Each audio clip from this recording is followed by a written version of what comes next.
Welcome to Mom and Real Hard, the show where moms get real and tell the truth about life after kids. We're talking real life, real mess, real laughs, and the stuff moms are thinking but don't always say out loud. I'm your host, Candace, and I'm here for the chaos, the comedy, and the moments that somehow make it all worthwhile. So grab your coffee or whatever's getting you through today, take a deep breath, and let's get momming real hard. Guys, welcome back to Mom and Real Hard, the show where we have real conversations about motherhood, the challenges we face, and the journeys that shape us. Today, we're talking about a topic that doesn't get nearly enough attention: what happens when special needs caregiving extends far beyond childhood. Joining me today is Jennifer Olson, host of Adult Special Needs Caregiving podcast. We're diving into her personal caregiving journey, the realities of supporting a child into adulthood, the importance of planning for the future, and the impact caregiving can have on our mental health, relationships, and everyday lives. This episode holds a special place in my heart because as a mom to a young child with autism, his future is something that always is in the back of my mind. Every milestone, every challenge, and victory comes with thoughts about what the road ahead might look like and how I can help him navigate it. So, whether you're a caregiver yourself or simply want to better understand this experience, I think you'll find so much wisdom and encouragement in today's conversation. So, let's jump into it. Good morning. Good morning. How are you, How Candace? I'm good. How are you today, Miss We're Jenny? doing well. It's summer, so it's busy here, right? Right. Yes, Yeah. ma'am. It is so busy. We have so many things going on Yeah. every single day. And especially you, because not only are you working on this podcast, you are also a lovely mother. Just tell Yeah, us a little bit kind of about you, your personal story, and sure. why you wanted to start your podcast. Yeah, so my name's Jenny Olson, and I live here in Colorado. And I'm a stay-at-home mom of 5 kids. And my oldest is Ben. He's 18, and he has autism and an intellectual disability. He just finished up high school here about a month ago. And I also have 3 daughters and a son ranging in ages from 16 down to 8, and they keep me pretty busy. And Yeah. my background is I used to be an elementary education teacher before I had children for a little bit there. And then when I had my son and he was diagnosed with autism, it wasn't until he was about 6 years old, but we suspected it around age 2. But it took a while to get all the testing done and our pediatrician um, to get a referral for special needs testing. And where we lived was in Nevada at the time, and the wait list to get in for evaluations was a year and a half. And so we had to do that twice. The first time, Ben wouldn't even cooperate with the testing. So they said, come back in a year when he's more mature, as they said. But anyway, Okay.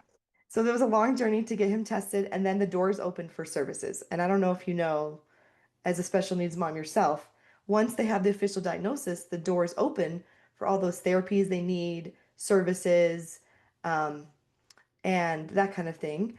And so over the years, Ben's always been in a special needs classroom. Um, they call it uh, an inclusive classroom. So they had some special needs kids in elementary school with typical kids, as they call it, typical. What's typical, right? Right. And then None of us are typical, I don't think, nowadays. yeah. And then in high school, he took mostly special needs classes for like the main subjects. And then he got to do um, electives with more of the, again, typical kids for like music, art, that kind of thing. But anyway, so as Ben was growing up, we kind of had a lot of hand holding from the schools and the pediatrician and that kind of thing. And then as you realize they're approaching adulthood, around 16, 17, you're like, oh my goodness, there's all these things I've been hearing about from other people who are a little further ahead of me that I'm going to need to figure out before they turn 18. So we've had to look into special needs trusts, guardianship, Medicaid when they're an adult, SSI. I'm in the middle of that application right now, Mhm. and a whole slew of other things. What's their housing going to look like? Are they going to be employable? Are they to live with you? Are they to live in a group home somewhere else? 1,000 questions. And so, kind of, my reason behind starting this podcast is over the past year, I've done tons of research approaching his 18th birthday and applications and all the things that I just mentioned. And I realized a lot of people I was running into that I've known for years that are also special needs parents had no idea what they were supposed to do, how to find the resources, where to go, who to talk to, because you get phased out when your child turns 18. Like the pediatrician, they want you to go to a different doctor. The school, they kind of say, see ya. Like you're kind of on your own. And if you don't know where to look for that information, it's hard to find it. And so I'd run into friends in the grocery store, and I was talking to this mom I've known for 10 years, and she's like, I'm trying to do guardianship, and my son's like 20. Am I allowed to? How does that work? What do I need to do? Like, what's the rules in our state? So we stood in the bread aisle and talked for an hour Wow. about what to do. And she's like, how do you know all this? I'm like, I just did this application and we have this meeting next week, like that kind of thing. And she's like, you really need to like write this down, put it out there, like tell us all the things. And then other little moments have come up with other people, and other people have helped me too. Sitting next to a fellow special needs mom at a special needs basketball game. Our kids both played on the special needs basketball team. And Mhm. she's like, where do I go for, well, she was asking me for a special needs lawyer, it's information. And then I was Right. asking her, who did you use for guardianship? So we both exchanged information and that we knew and it's kind of filled in the gaps. And so my Mhm. podcast is hopefully a place where caregivers can go when they're starting that transition from childhood into adulthood with special needs. Because most of our kids that have special needs, it doesn't just end in childhood, it's a lifelong journey. It's a huge process and it's a lot to take in and to manage. So hopefully that can be a place where people can go to find support and also the resources that they're looking for. Yes, I think that's so important, especially early intervention. I think getting those services as early as possible. I Definitely. know that a lot of people struggle when they get the diagnosis. I know I did. There's a lot of Definitely. things that go into that, but seeking out the resources to help is the most valuable piece that you could give to your child, I think. Yeah. And I think that you bringing that to the world, I don't think there's a lot of these type of resources out there, Hmm. especially like I said earlier, a little bit from people that are living it day to day, that are kind of in the nitty gritty doing it. Hmm. So I really appreciate you being here. I hope you know that.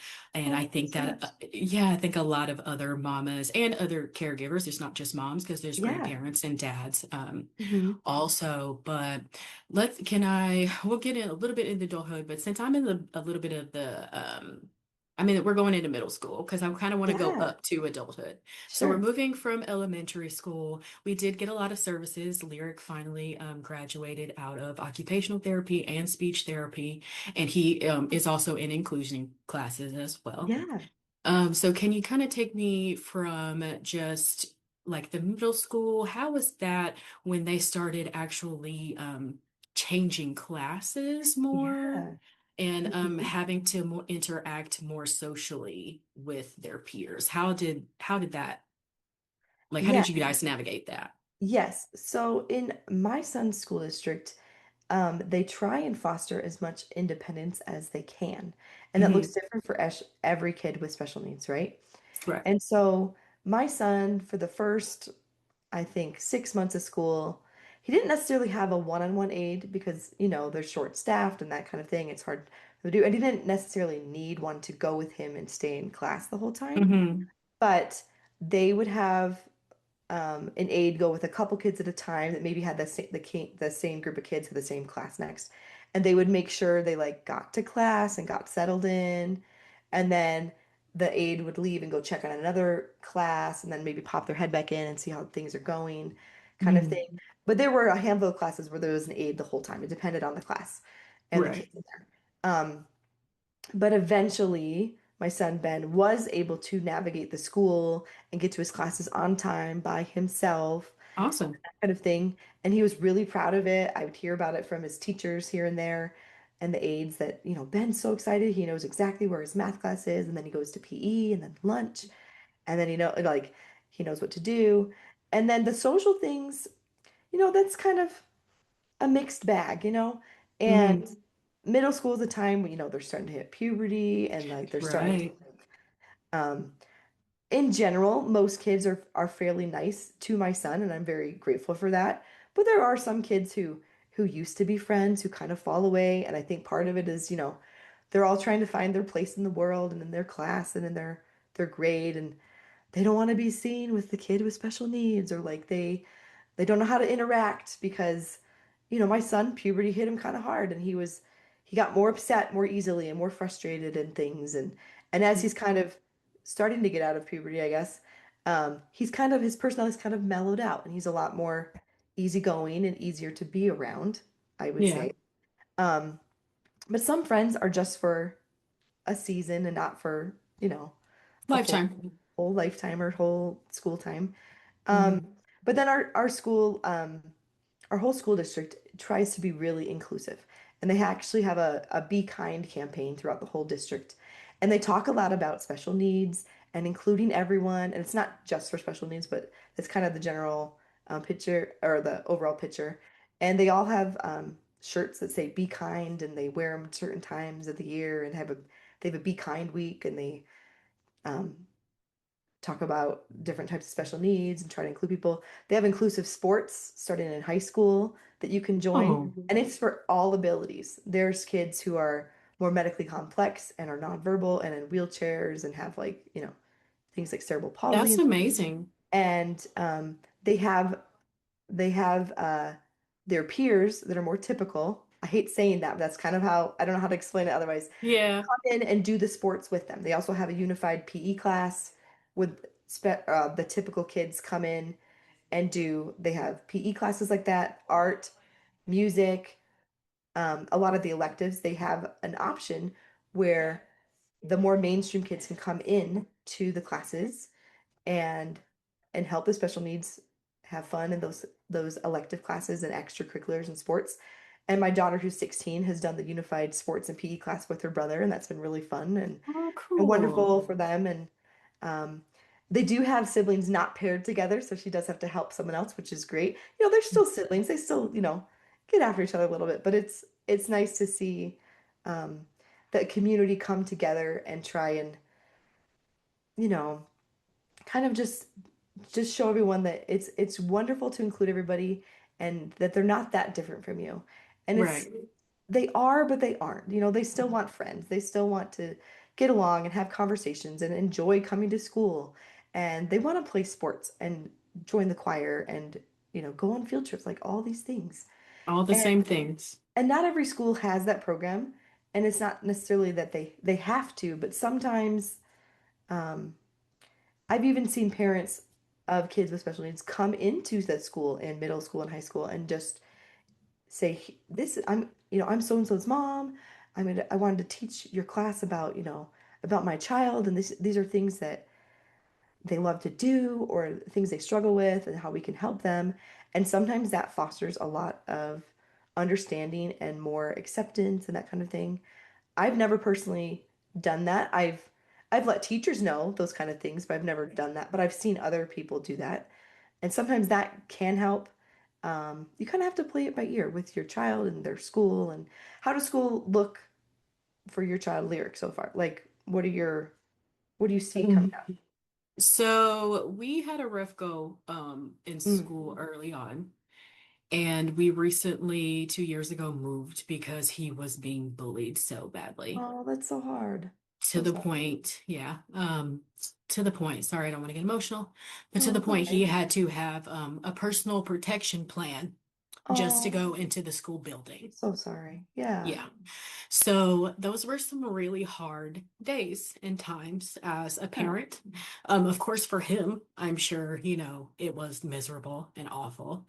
But we were fortunate enough to have the ability to move to a Hmm. different county. I packed up and I said, we are not going to continue to do this. Yeah. Um, because a lot of the things that were happening, I could tell were not him. Now, hear Hmm. me when I say this, please. My Yeah. son played his role. I Sure. know that there are things he did that probably were not things he should have done. And he most definitely did things, like I said, that he shouldn't have.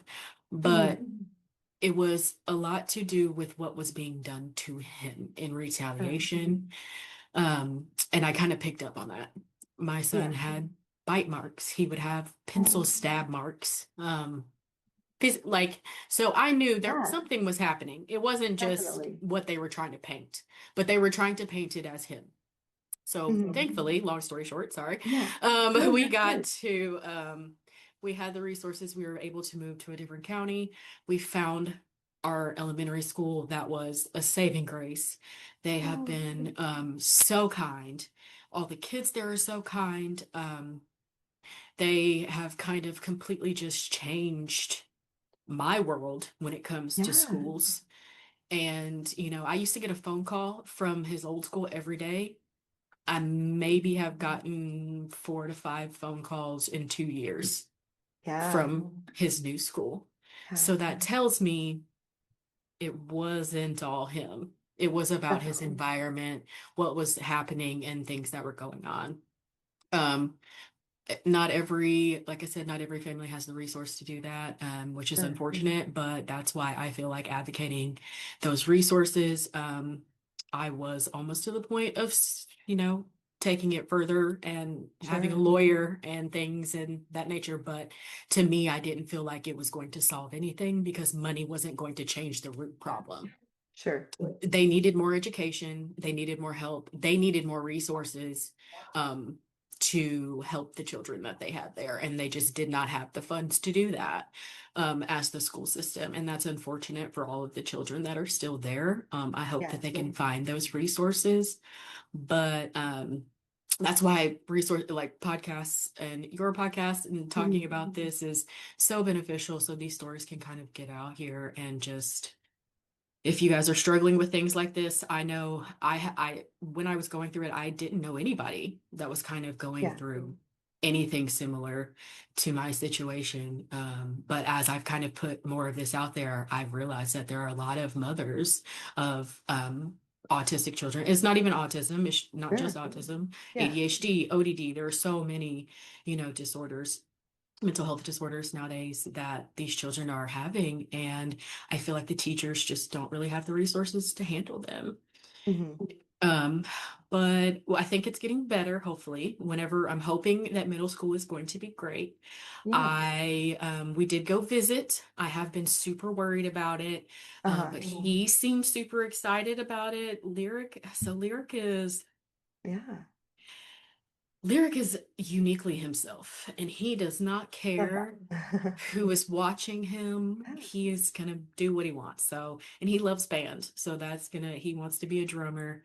And so he was just Awesome. out there dancing with the band and having a great time. So that kind of made me Yeah.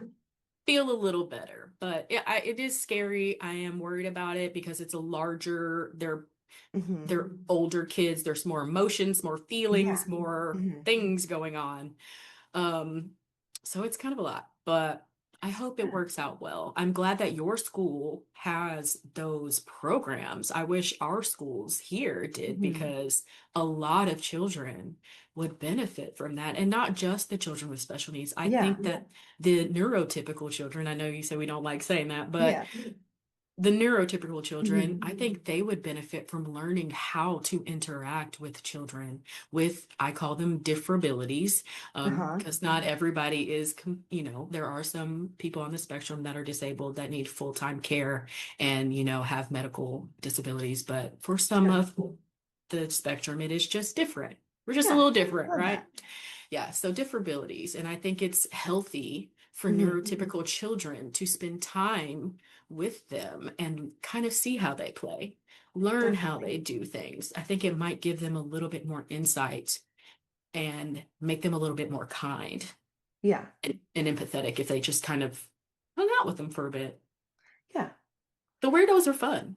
Yeah. Like, really, we are. We're kind of cool if you just get to Yeah. know us for a little bit. And it's one of those things as a parent, it's harder as they grow up because they're not so little. And like my son, at school in general, people are pretty kind to him and things. But outside of school, he didn't really have friends coming over to the house or that kind of thing. And like we have a community at church and they're pretty accepting of him there and include him there. But like once he hit middle school, it was hard to be like, I don't want to like beg other moms, be like, please have someone come and like hang out with Ben, because like they're getting older, they want to be more independent, like these Right. other kids too. And so the play dates kind of, and you don't call them play dates, oh, hanging out, that's what we call it, right? Um, Right. the Gotta be cool, hangout, mom. the hangouts mostly stopped, which was kind of sad.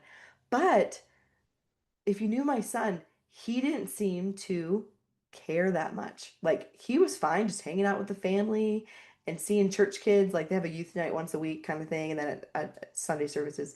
But he didn't seem that disappointed in it. He didn't realize what he was missing out, which I would say is kind of a blessing. Like he didn't realize he was missing birthday parties and hangouts and pool parties in the summer kind of thing. But he didn't seem to care. But he was happy to just see the church kids, and some of them went to his school and some of them didn't, is kind of what it was too. But it's not that they were trying to necessarily leave him out. They're all just trying to find their own friend group and that kind of thing and navigate that. And that's different for every family and every child with special needs. But to backtrack a little, I was thinking about when you were talking about your son's situation with school. Um, Something that I tried to do throughout the school years is, so like IEP meetings, you have them at least once a year. Several times I would go back and be like, I want another IEP meeting and I want to revise his goals or how we're handling XYZ or whatever. And a lot of people I've talked to over the years don't realize they can go back and do that. They don't realize they can change it up before next April when they have their next meeting or whatever. They're like, I can request another meeting if I don't like the way You can things are. request one anytime. Yep, anytime you want. And some people are like, I didn't know I could do that. I don't want to bother them. It's fine. Like, no, go back to the drawing board because you're an integral part of the IEP team. That's what they tell you. And in some places, you might be more so than others, unfortunately. But sometimes Right. you got to fight for what you need and what you see going on.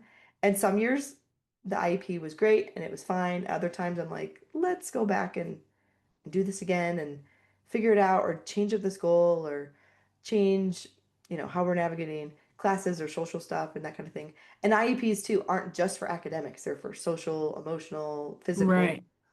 OT, all those things. Um, and then also, um, when I had the time to, because I have 5 kids, it's kind of changed over the years. And I know this isn't an option for everybody. I would try and volunteer at school when I could. In Hmm. school, I didn't really do it. I was like helping more at the elementary school with my other kids, but when I could in elementary and some of middle school, I would go in and volunteer here and there. So my face is more seen, the staff get Hmm. to know you a bit, which helps with these Yeah. IEPs sometimes.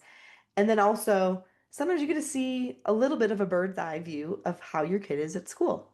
Hmm. Like, my son tends to act pretty much the same if I'm there or not. Some kids, like my other son, he acts completely different if I'm his class. He's like, Okay. I don't know. But that's just Yeah. a couple of thoughts. Like, if you have a chance, even if it's just once in a while, volunteer at a field trip or a fundraiser, or of course, if they have events like concerts and things, go to those. But during the school, Hmm. if your schedule allows it all, try and go in and just help out a little bit and just see what your child's like and how his how the kids interact, how the staff interacts, what does their day Hmm. look like? Because my son, he still isn't able to really explain what his day's like very well. Like, Right. how was school? He'll say fine.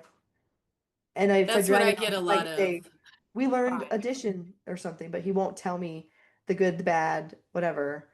Um, and so again, for years through middle school, elementary and middle school, I did have a communication folder, and it had pretty little printed out papers, and it would say like Ben's day was, and it had like little emojis like happy, sad, angry, whatever. His day went Uh-huh. this, and then it would have math, English, science, social studies, extracurriculars, and they would write a sentence about each thing. Like in math, we learned addition, science, we learned about um, animals in the forest, whatever. And they would just list, it should take them less than 2 minutes, a couple of Hmm. those sentences. So I could tell it, I could talk to him and be like, oh, you had a rough day today?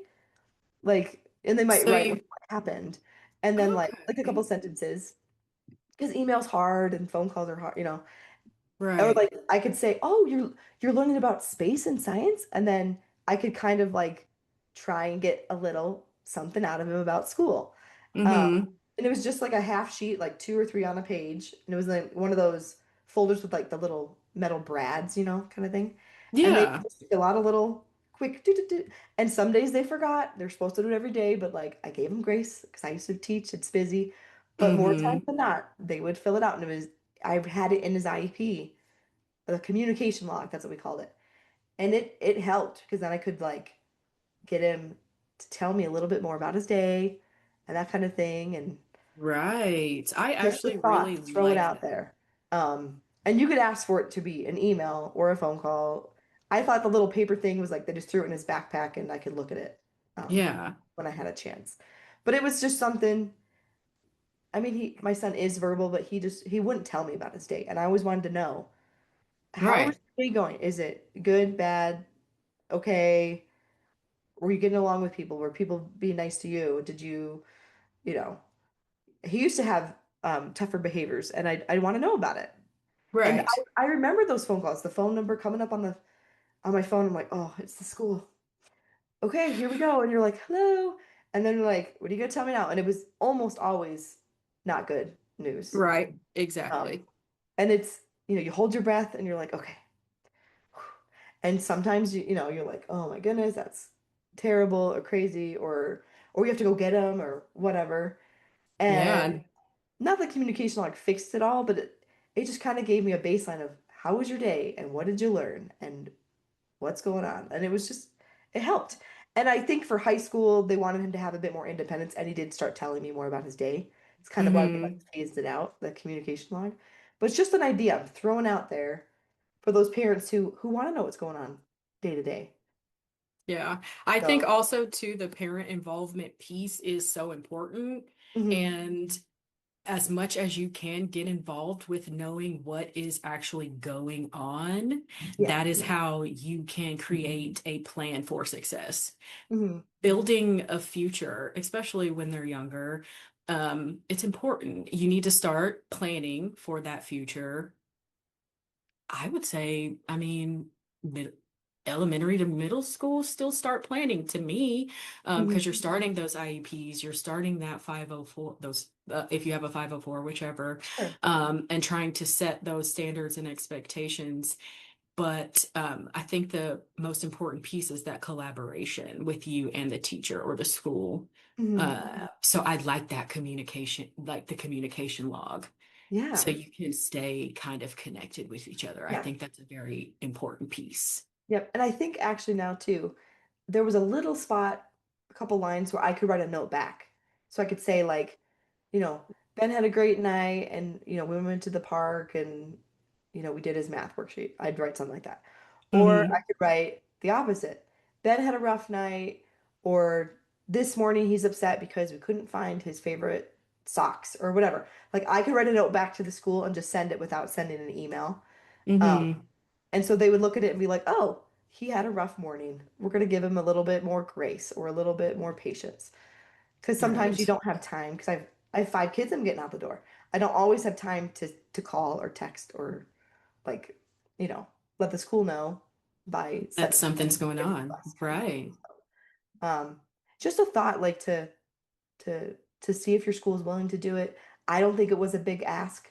Most teachers were pretty good about it. I even put in there in the IP, it could be a teacher or an aide. I don't care who does it. It doesn't have to Just be someone. the main classroom teacher. It can be anybody who's been with them most of the day, kind of thing. So, Right.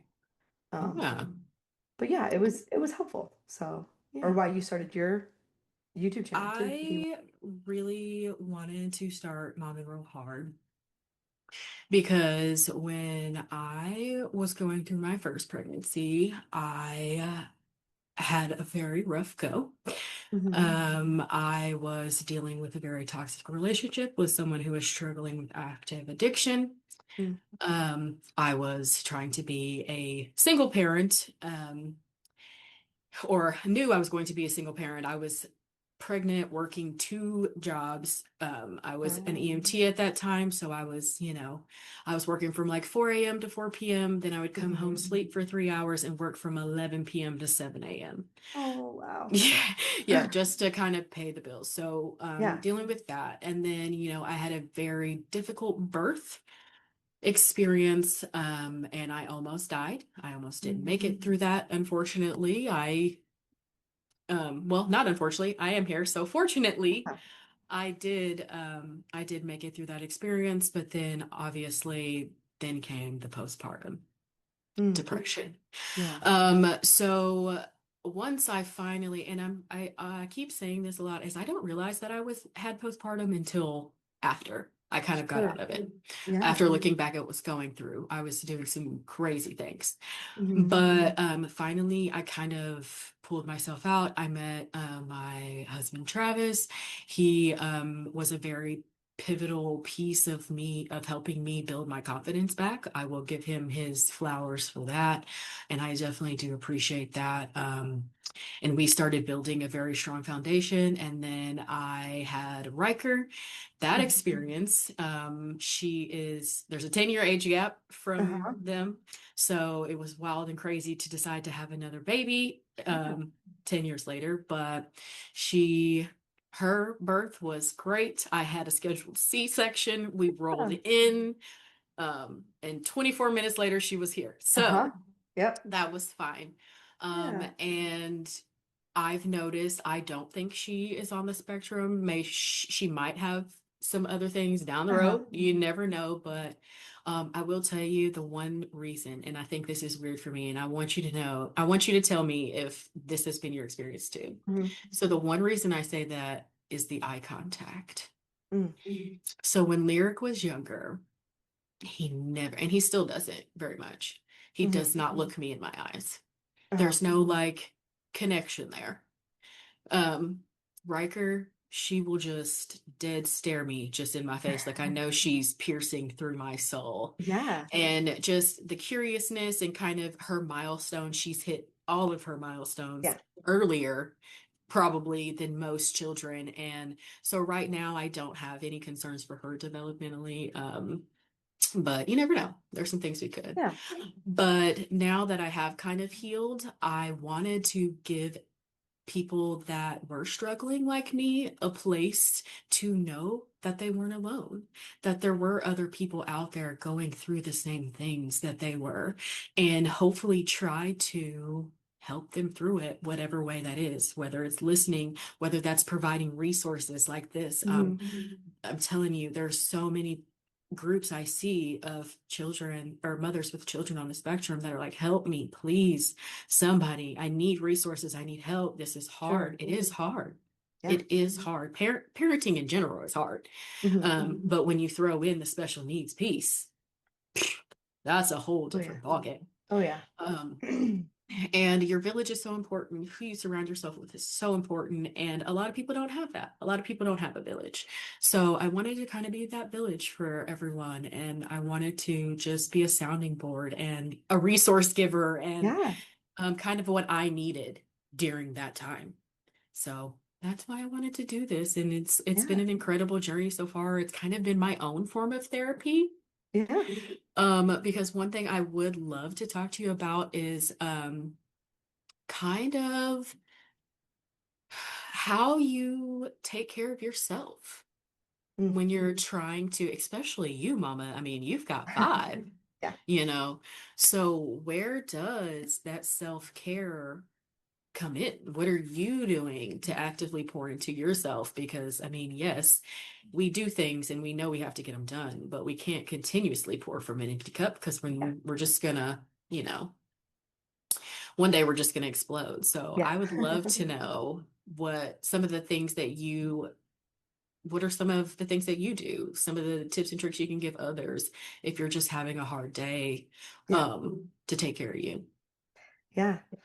Oh, thank you. And I love that you started your YouTube channel to be that support and that place and that person that you wanted to have all those years ago. That's wonderful. And like the best kind of advice you can get is from someone who's already gone through it or is going through it. That's Hmm. kind of what I think, you know? Um, but yeah, self-care, I admit it is something that's very hard for me to do. Um, but you know, for example, it is summer and my kids are around all the time, right? Right. And so, you know, my youngest is up at 6 a.m. My older one's sleeping a bit. My son with autism, he's up by about 6:30. So he's up too. But you know, I do have a bag of hidden chocolate in my closet that I just shut the door and go eat my chocolate. And maybe I cry, maybe I don't. But where's mom? I'm just eating my chocolate. I'll be out in a minute. I'm not telling them I'm eating chocolate. Okay? No, You know? it's So mommy's special time. this is mommy's chocolate that's hidden behind my pajamas, okay? Like, you know, whatever. Yeah. Um, kind of thing. Um, I try to go on walks during the day, at least one, and it's just a 10-minute loop from my house around this loop and back. Um, especially in the summer, I have someone, you know, my two teen daughters, they can keep an eye on the house for 10 minutes and I can go on a little quick walk. If I want to make it longer, I can go the other way and make it a 20-minute walk if I go the other way. Okay. But it's a little quick walk. Um, I love just kind of thinking about nothing, not having being mom for a minute, mom, mom, mom, all day long, you know, kind of thing. Um, and then also, I don't know, like this podcast is a bit of a passion project for me. And I learned a year and a half ago, I took a course on podcast editing and management. I was going to turn it into a podcast editing business. I never ended up getting clients because life happened, right? I never Hmm. pursued that part of it, but I enjoyed the editing portion. And then, as I said earlier, about a year ago, I was like, I kept getting nudges. I would say it's from God. And you need to start this podcast. You need to share what you know and be a light, a resource for those out there who are also caregivers trying to navigate what it's like from a childhood into adulthood and what that looks like. And I kept saying, no, I don't have time for that. I don't have time for that. And then I kept running into people locally, and even some friends from high school would contact me and say, I know you have a son with autism. Tell me what to do. Help me out. Or, you know, that kind of thing. And You so recall. that has kind of become a bit of my own, like you said, my own therapy, my own um, way to give back. I kind of consider it self-care because I enjoy it. I not just the editing portion, I enjoy meeting the people, I enjoy helping people. And again, just sharing what I know. And you know, I know that's not your typical, you know, sign up for a dance class or go read a book or that kind of thing. I like to read books too, but I haven't read a full book in a very long time because the time, you know, I might be more of an audiobook kind of girl. If Right. I think of it, you know, I'll like, you know, listen to audiobook here and there. Um, but again, I try and get a little bit of time in with my husband at night, even if we're just watching a show. He works very long hours, 12 plus days, most days of the week, kind of thing. Um, and you know just take little bits of time for myself here and there, but it's few and far between. I'm not the best at self-care advice. It's something I'm trying to work on. So I don't know if you have any advice, like how do you take care of yourself with your kids and that kind of thing, and what does your like day-to-day look like or like your week look like? So one of the main things that I love to do every day, and I actually have a book coming out Oh wow. soon, that goes a little bit more detailed into the Yeah. theory. Well, you know, what I do. Uh-huh. But it's called Managing Your Minutes, kind of just managing your time so that you have more time for yourself at Love the end of the it. day. And so at night I do something called Reset the Nest, Mm. which I worked in retail for a very long time. And at nighttime, when you close down the store, you close it to open in the morning, Yeah. right? So Hmm. that the people in the morning aren't coming in, rushing, trying to clean everything before the customers come. Yep. Well, I got to thinking that's essentially how I want to manage my home so that Mm. I wake up with my next day feeling prepared. Yeah. So I do a few little things at night. I make sure to reset at least one space. And this isn't me saying get up at 5 a.m. every day and do some crazy routine and just Yeah. go, go, go, go. Like that's not what we're doing here. But I reset one space, whether it be the bathroom, the kitchen, the whatever. It Hmm. doesn't have to be a deep clean. It can be a Sure. pick the toys up off the floor, put the pillows back on the couch, that type of Yeah. reset to make it look like, because I'm very visual. I love Yeah. film, I love TV. I don't like things out of order. So if I have a lot of clutter or I have things just, it's not dirty, but if it's just everywhere, it gives me anxiety. Yeah, I see So that. I I see that. feel like putting it back every night, at least one spot, helps me Hmm. mentally. Then I also prepare one thing. So if I'm going to do something tomorrow, I set out clothes. I go ahead and pack those snack bags for Hmm. snack time the night before. Do little things. It doesn't have to be a Yeah. bunch, little things that you can do. And then the biggest thing I do is take time for me, at least 5 minutes. I don't care what I'm doing, whether it be journaling. I've gotten a lot into manifesting lately. I know that's kind of, ooh, but it seems to be working. You do you, right? Right, That's exactly. Whatever yeah. works for you. Yeah. It could be crochet, it could be catching up on your favorite TV show, whatever. Just take at least 5 minutes. And I love yours are things that you can realistically do. They're not go to Bali or, we're talking about simple, everyday, realistic things you can Hmm. do to take time for yourself. Yeah. And then the last portion is what I think is the most important piece, and it's kind of a mind reset that I kind of like to do every night before I go to bed. I think about three things I accomplished for the day. That could be I got out of bed today. Yeah. That could be I got one load of laundry done. Something that I accomplished. And then I also think of one thing that made me laugh, a funny moment, a chuckle. I don't sleep well. I have insomnia, and I don't sleep well. But I found that I kept replaying the day over and over, and that anxiety and that weight just made it Yeah. worse. How do you fall asleep like that? So then I also do a breathing exercise. Just 1 minute, just kind of center and calm yourself. And then for me, that just kind of gives you a more peaceful sleep to go into, and I you're love that. not carrying the whole weight of the day. There's also, I think I forgot a piece about preparing tomorrow. Like, think about three things you want to get done for tomorrow so that Nice. when you wake up in the morning, you have a list of, I'm going to get this done, this done, this done.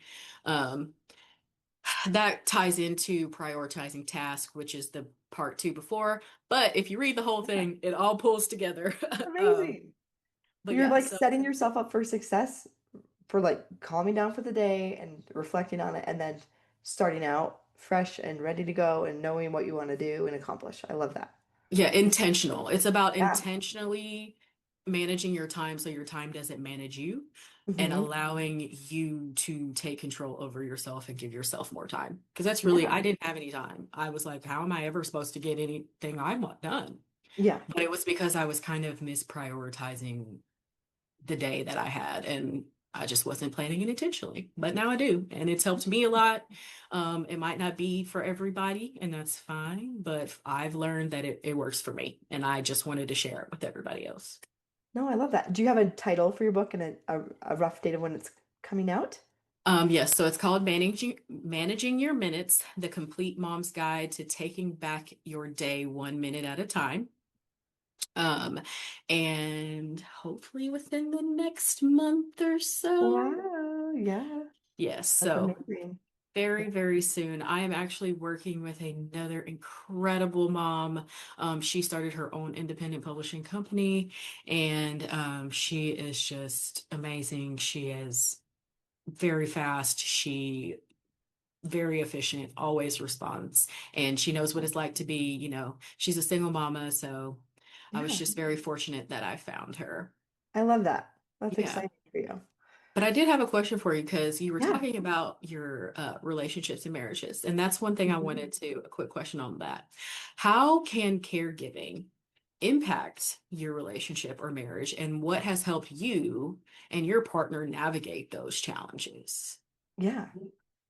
Oh man. Okay. Yeah. No, that's a good question.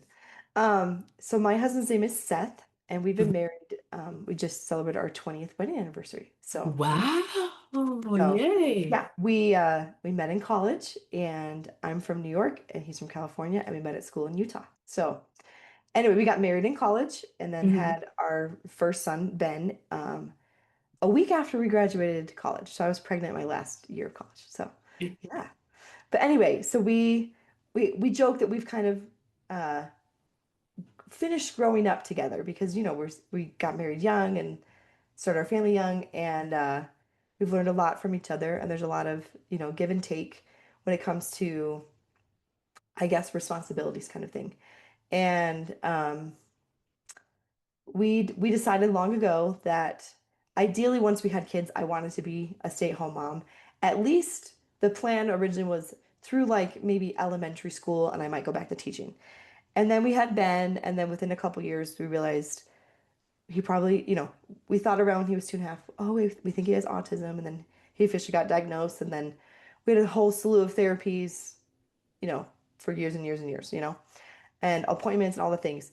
Um, so my husband, we kind of always planned that he would be the main like breadwinner kind of thing. So he does work, and he has a very busy job in the medical field, and so he works very long days, um, 12 plus hour days most days, and then I'm home with the kids. And so a lot of the you know, caring for kids, appointments, therapies, all the things fell to me. And when it comes to like special needs, applying for things, and like we just finished applying for Medicaid, and we just did guardianship and that kind of thing. I did take it upon myself to do the research, call the places, do the applications. He would help me when he could fill in the Mhm. gaps, or he'd have to pull up. When you apply for a lot of these things, they need mortgage statements and bills, and they want to know like some of those more financial things. He does a bit more managing of that, so he'd help me like gather that information to put in the applications. And he offered to help sometimes, but I'm like, honey, like you're not available from 8 to 5 when you can call the Social Security office or the Medicaid office and wait on hold for 2 hours to talk to Janet down there and help her, help with the applications kind of thing. And he does sometimes say like, I wish you would include me more with that kind of thing. And I was like, I always tell you all about it, but I was like, this is kind of my role I've taken upon myself. And it's not necessarily a good thing that I do it all myself, but he doesn't have the time. He doesn't Right. have, he doesn't know all the acronyms I know. He hasn't done the hundreds of hours of research. I'm not trying to like toot my own horn, but literally hours and hours of No, research yeah. about which kind of Medicaid should we get? Which specialist do we need to talk to? What kind of lawyers handle XYZ? And so he is mainly the one who does financially take care of our family and support us that way.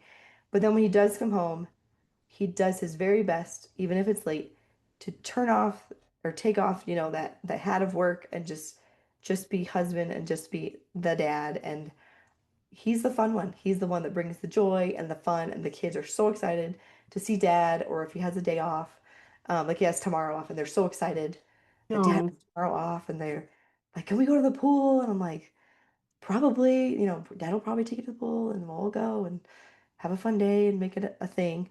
Um, but when it comes, it's a lot of give and take, and we try and, I guess, use our own strengths, I guess. And it's Mhm. it's not perfect, and there are times when I get burnt out with my role that I've taken upon myself, and he gets burnt out with his role, and we try and be there for each other emotionally as best we can, but then life still is still lifing, and you still gotta Yeah. pick up the pieces and keep on going. I don't know if that answered your question or where you wanted to go, but that's kind of how it worked out in our situation. I think And our situations are pretty similar. My yeah, husband is the primary breadwinner, and yeah, I don't even think my husband knows our kid's doctor's name, honestly. yeah, yeah. No, I hear you. And it's not that he doesn't care. He cares about it a lot. It's just as a mom, a lot of us, we're just the one who's doing the day-to-day things, and we're the one Exactly. talking to the teachers and talking to the doctors and the therapists Mhm. and all the things. And I try not to be like resentful, because sometimes we joke, we're like, "Ah, I really wish I could just go to work today and you stay home with the kids." And like, Summer, I admit, is kind of hard for me because there's less time for myself, less time to get things done that I need to around the house, errands, that kind of thing. And I'm like, I sometimes I wish I could go to your office for 12 hours and you stay home and you, but he would love it because he would have all the fun. He would just, Right. take us to do things or to the movies or the park or whatever.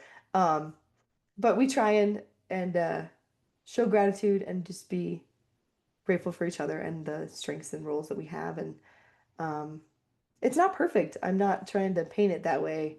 You're a team. Everybody's situation, yeah, we're a team, and everyone's situation's different, and you kind of just have to, see what you're both willing to do, and um, not that he wouldn't step in a heartbeat if he had to. It's just I'm kind of like I'm on a roll. I got this kind of thing. I'm like, you know where the files are if you needed something, but. Right. My son has his own file box thing that's all his because he has so much paperwork from over the years. But Well, yeah, I think I have a lot. I well, I don't know that he has his own file, but I do have tons and tons and tons of paperwork, yeah, IEPs and yeah, all the things. So, before we kind of wrap up, speaking sure. of going into the special needs adulthood piece, Yeah, what are some of the most important things you think that a caregiver should be thinking about yeah. moving from childhood to adulthood? hmm Thinking of like you said, guardianship, those type of Yeah, things, SSI, and what are some of the biggest planning mistakes you've kind of seen some people make sure. simply because they just don't know? Yeah. So first off, as soon as your child has an official, I would say, let's just call it a special needs diagnosis, is every city or county should have some kind of special needs community resource. Here in Colorado, ours is called Developmental Pathways. At other places, it's called the ARC or Easter Seals, or um, if you go to talk to your health department, it's like a special needs community resource. They always have a different name. Just Google it and then your city. Like, you know, uh, maybe like special needs community case management is probably what you Google. And then say like Texas or Dallas, Texas or Nashville or whatever. And it should come up one of the top hits. And get in touch with them. You might have to fill a little bit of paperwork, maybe get a note from the doctor saying your child has a disability. You'll get a case manager and they will be your go-to person to tell you what resources are available in your area, if you're allowed to have any funding, because a lot of counties have funding that is allotted for each special needs child, and you can use that money for special needs therapies or fun things. Like we got a family rec center pass last year that was on the county's dime, and I thought it would just be for my son, and I was like, oh well, our family will just pay the rest, and they said no, it could be for your whole family. It was like Wow. $800, and they covered the bill. And Wow. we signed up for your rec center pass, and we could go to like about 5 rec centers in our county area. And other people use it for equine therapy, like with the horses, or music therapy, or swimming lessons, or sometimes you can use it for home modifications if you have a child that's like wheelchair bound and you need a new ramp built or handrails by the toilet or that kind of thing. Mhm. So that's the first thing I would do is get in touch with something like that, find out what your resources are. The case manager will tell you things like your child is getting older, they need to start applying for here in Colorado at age 14, you had to get on a wait list for what's called we call it the DD waiver. It's a waiver that's a 30-year wait list for group homes in our state. So they tell 30 you years? 30 years is what they told me when he was 14. Oh my God. Not trying to like burst your bubble or scare you guys, but um, it's a big wait list. So they have you get on. The earliest they let you get on in our state is 14. So they just like they helped me fill out some papers and made sure I mailed it to the right place. And then they're like, okay, he's on this waiver. And then like every year I get an update. He's still on the waiver. I'm like by email. I'm like, okay, great. So there's sometimes waivers that you need to do. I would also get on Medicaid if you can. And if I'm pretty sure this is true everywhere, if they're under 18, it is based off of family income. If your income is too high, a lot of places have what's called Medicaid buy-in. So you can get your child on Medicaid, but you do have to pay a monthly um, amount based on your family income. It's a sliding scale. And you can have Medicaid, and that can be a primary insurance or it could be a secondary insurance if your family has insurance through one of your jobs for your family. And that can cover, you know, say your primary insurance, say it's Blue Cross Blue Shield, it could cover um, most of the child's doctor's appointment, but then there's still $20 copay. Medicaid would cover the $20 or Mhm. the therapy visits or that kind of thing. Um, Next, I would say look into a special needs will and trust. It's Okay. very important. Um, and it's something you should try and do. And in most places, you do need a special needs lawyer that handles special needs trusts. Um, and it basically takes your family's resources, say your husband and your resources, your house, your bank accounts, pensions, that kind of thing. It puts it all, it moves it from, I don't know how to explain it. It moves it from you having it into a trust. You still own your house, but it's in the trust name, same with your bank accounts.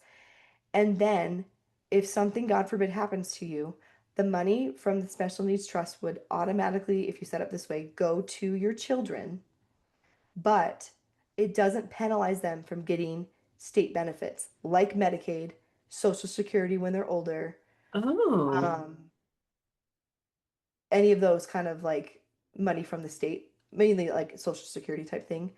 Because next thing, kind of all lumped together. So special needs trust, when your child is approaching 18, you need to start applying for SSI, which is Social Security um, for special needs. And once you, I'm in the middle of applying this, so I'm still filling out that application. But Mhm. they get a certain amount of money from the state if they qualify, but they can't have more than $2,000 in their own bank account if they have Social Security. But if they have a special needs trust, you can put the extra money that if it goes over 2000 before the end of the month, you can move it legally from there into the trust and it stays safe and it doesn't count against them when Social Security looks at your adult child's bank accounts. I know that's kind of confusing. Jenny, no, So Jenny, it's like, that is and amazing. I That's swear great information. this is not illegal. This is totally true. You can look it up yourself online. This is what lawyers will tell you. Um, there's also a thing you can do when they're younger up through adulthood if your child has a disability that started before the age of 46, which I know is a random year. They just changed the age for that this January of 2026. They can apply for an ABLE account, and it is an investment account where you can put money from SSI or your personal money into the ABLE account. It gets invested like into the stock market safely. It goes in tax free, and you can put in up to $20,000 a year and it stays safe in there. And again, it is not affected by SSI. Like can't take money from it. Like you can move. Say you have $3,000 in that special needs adults bank account, and you're like, oh no, it's the end of the month. I need to move $1,000 out, or we'll not get SSI next month. You can take that extra thousand, put it in the ABLE account, ABLE account, and it stays safe. SSI knows you can do it. It's legal. It's all they all know about it. And then it can grow and you can save up to spend it. It does have certain spending limits. You can only use it on special needs type things. So Hmm. education, housing, like if they have to pay rent or education or they some extracurriculars, they can save up if they need new furniture or a new bed or a new wheelchair, that kind of thing. But the Able account allows you to have some kind of it's a savings account, but more of an investment account is how they call it, where they can save up a lot of money if they need to pay for something like medical bills or if again if they needed a ramp or a wheelchair and it stays safe and it's protected from from SSI penalizing you for having more than $2,000. Hmm. Um, those are kind of the things that pop in my head. Oh, and then lastly, I'll make it quick. Guardianship. Um, Different states handle it differently. Some call it conservatorship. Here they call it guardianship. And there's also a third option of power of attorney. And a bit of difference is power of attorney is if your child is mentally capable of making their own decisions, more like um, typical IQ, I'd guess, you can give your adult child could give you as their parent power of attorney for like their finances or medical, just in case something happens to them. They get in an accident and they're incapacitated and you need to help pay their bills or talk to the doctors or that kind of thing. But they have to be able to like sign it and understand what they're doing, like that power of attorney. Guardianship and conservatorship are more for like what we did for my son. We just barely got it about a month ago. Um, it's more for those who are going to need lifelong care, won't be able to make their own decisions, and they really do need help with everything: housing, financial, medical, jobs, like all the things need supervision, that kind of thing. Now, what does the guardianship Yeah. mean? Like, what does that give you? Okay. Like, are you, yeah, Yes. explain it. Yeah. No, you're good. That's a good question. Um, so when your child's growing up in the childhood years, as their parent, you're doing all those things. Mhm. You're you're managing your finances or their finances, housing, jobs, all that kind of thing. You're managing all their care, from medical, financial, housing, all the things. Once they hit 18, they become a legal adult and they can technically make all those decisions by themselves. They could run off and get married. They could join the military. They could open credit cards and go into a ton of debt. Those are just random examples. So, if you have a special needs child that you think would need a lot of support, you can look into guardianship. And some states require you to have a lawyer to do it, and some states you can do it yourself. In my state, you could do it yourself or get a lawyer. We personally chose to get a lawyer because I didn't want to handle it all myself. I was afraid I would make a mistake. I think Mhm. looking back, I could have probably handled it myself, but I just didn't want to handle it myself. I didn't want to. It's a big thing. You Big wanted to thing. make sure it was right. And so what that means is after some paperwork, which included like a background check, sending, social security number, they did ask like our credit score, mortgage. We had to have a letter from the doctor saying why he would need guardianship. We had to have a home visitor come and meet our son and talk to my husband and I, and like she had to see his room and his bathroom and make sure. I thought it was funny. Our house had electricity, food, running water, smoke detectors. Our son had to have a lock on his door and for privacy, which I thought was fine, but kind of funny. And I'm assuming to make sure we're not like committing fraud and he actually is truly has a special. Right. And then we had to like, she asked us some questions. She recorded it like, why do you want to have guardianship? Do you promise to take care of him? That kind of like, what does that mean? Kind of thing. And then she wrote a report and it goes into the courts. Then we had a hearing with the judge. Ours was over Zoom at our lawyer's office and they ask the same type of questions. They sign some papers, and then you get a copy. So now what that means is my husband and I are co-guardians of our son, but we can act independently. So what that means is my husband and I both don't have to come to like say doctor's appointments. I could take my son, and then I just have to tell my husband what was discussed. But I can Okay. decide independently from my husband, but it has to be with my son's best interest in mind. So it means Mhm. my son, he can't sign financial documents, he can't sign medical stuff. Um, we get to make all the financial, medical, housing, job decisions. He can't sign contracts. We do that for him on his behalf, um, that kind of thing. So I don't know. So basically, you kind of keep doing what you always did when they were younger into adulthood, and Just that legally now. just legally. And Mhm. we have two papers, one stamped from the court with a date and the judge's signature, and then another one that's a form that says my husband and I's our names and like that we're co-guardians and stuff. And so next time I go to like a bank and set up an account for Ben, which I haven't done yet, I'll have to take those guardianship papers and say I am his legal guardian still. We have to open, this kind of account. I have to sign for it. My name has to be on the account with his, that kind of thing. Or Mhm. doctor's office. I get to make his medical decisions. He can't deny that life-saving surgery he might need, or like Right. I decide, Did he needs a XYZ. So you do just people keep ever give doing you a hard that. time with it? He just barely got guardianship at the end of May, so we haven't had any of those things Gotcha. yet. But I do have to take it to the Social Security office. I have an in-person meeting for applying for SSI in a couple weeks, and they said bring the guardianship papers. It's the first time I'll have to. Well, let us know how that goes Uh, because I'm yeah, curious to see because I would be really curious to see how if they would give you any pushback or yeah. They shouldn't, but again, I haven't had to do it yet. And I know I just threw a lot at you guys. I do have a podcast episode about, I think it's like 5 or 6 things to know before your child turns 18 that kind of talks about these several things with some more information.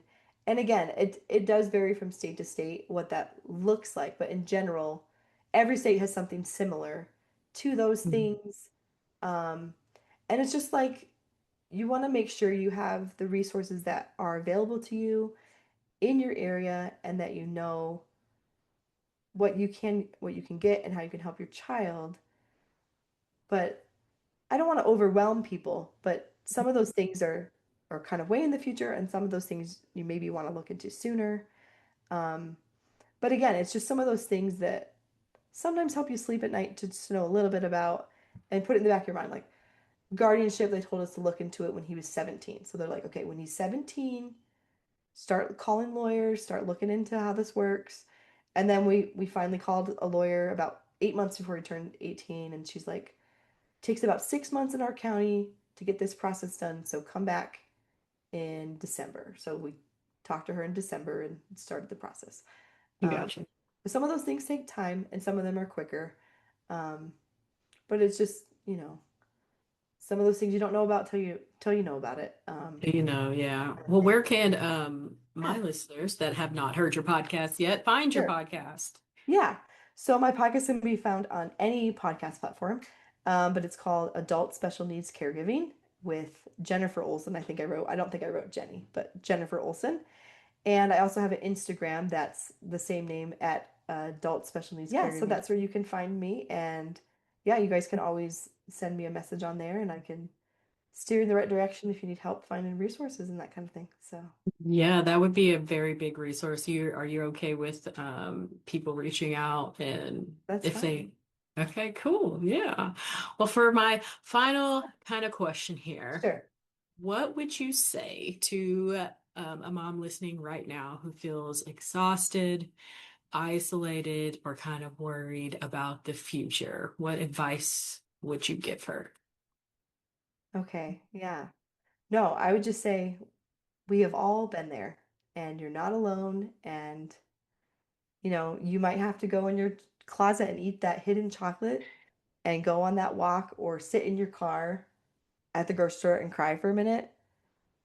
But then you kind of have to dust yourself off and go back to being that mom and just know that you're not alone and there are lots of other people going through it too. And you just got to take it a day at a time. And even though I remember someone telling me this when my son got diagnosed with autism when he was 6. She's like, Ben is still the same boy he was this morning versus this afternoon when he got the diagnosis. He's still the same child. Now you just know more about him and resources have opened up to you because he has that diagnosis. You Love get that. more help because of this diagnosis and you get to understand his world a little bit better. And it's not Mhm. necessarily easy, but you're not just guessing like, is something going on? Is something wrong? What do I do? You now have people that can help you. And I know that seems kind of maybe a little backwards, but it's sometimes a blessing to find out the true reason the way that they are in order to get that help. That's kind of just how the world works. Mhm. But I just want to say don't give up and to just keep going and keep loving your babies and you know, just remember they're still a kid, or in my case, he's an adult, which is weird to say, but they still need you, they still love you, and they're still the same person behind the diagnosis, and it's not who they are, it's just a part of them. So, Mhm. I did. So you just did say something that spurred one actual yeah. extra question, and I'm so sorry about No, this you're because that was good. supposed to be my last question. You're good. But since he is an adult now, how did your relationship change from when he was younger to now? What does kind of that look like for you guys? Yeah. So he's still kind of a big kid at heart, I definitely say, and in his day to day. He does go around saying, I'm an adult now. I'm an adult. And he tells me all the time, he's like, I'm gonna move out, excuse me, when I'm 21 and I'm gonna do all these things. And I'm like, okay, we'll see. But Yeah. he doesn't quite understand the whole guardianship thing though. Like even though he was at the meeting, he doesn't quite understand what that means. And Hmm. that's kind of the whole reason we needed the guardianship thing Yeah. because he doesn't understand the ramifications of being an adult. So Hmm. for the most part, it's still kind of the same because he's the oldest of five. So like all the kids are still at home. They're not like, he's the oldest. Like no one's left for college yet or like, and no one else has finished high school, just him. But kind of our plan, I guess, moving forward. And again, this is all new because he's barely 18 for like just over 6 weeks or so. Is Hmm. you know, we're going to try and include him in making those decisions as best we can that affect him. But again, with that guardianship, we still have the final say in Yeah. things. But, you know, if we're able to, we might, we're going to try and include him on the decision making process. And our son Ben also is like, now that I'm an adult, I want to learn to do things. And what he wants to learn to do is he said he wants to learn to cook a fried egg because he eats one every morning. So we're gonna work on learning to cook because like he's never really cooked. He can use the toaster and the microwave a bit, but that's about it. So Right. we're gonna work on learning to make a fried egg this summer. So it's kind of just Okay. baby steps, just like and every kid is different that has special needs, but just trying to foster a little bit of independence when we Hmm. can, when it's appropriate.